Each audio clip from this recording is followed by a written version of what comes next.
Hello guys, আমার ঘটুর birthday আজকে।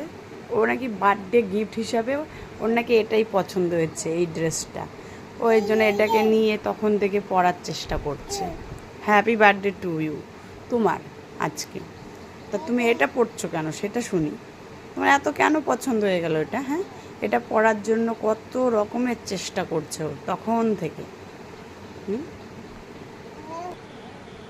এটা তোমার পছন্দ হয়েছে, এটাই পরবে আজকে রাতে বার্থডে কেক কাটবে এটা পরে?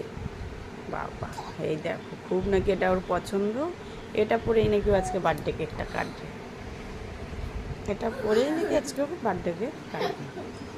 ওর নাকি এটাই পছন্দ হয়েছে, অন্য কোনো ড্রেস পছন্দ হচ্ছে না ওর। কী করি বলো তো? দেখো দেখো, মাকে দেখে না, কপি করে শুধু, কপি করে শুধু। মাকে দেখে মা কী পরে না পরে সেগুলোই ওর পরবে। কোন চিরুনি দিয়ে মা মাথা আঁচড়ায়, কোন জামাটা পরে কখন, কোন মেকআপটা দিয়ে মা সাজে, এগুলো সব ও কপি করবে। হয়েছে? হয়ে গেছে?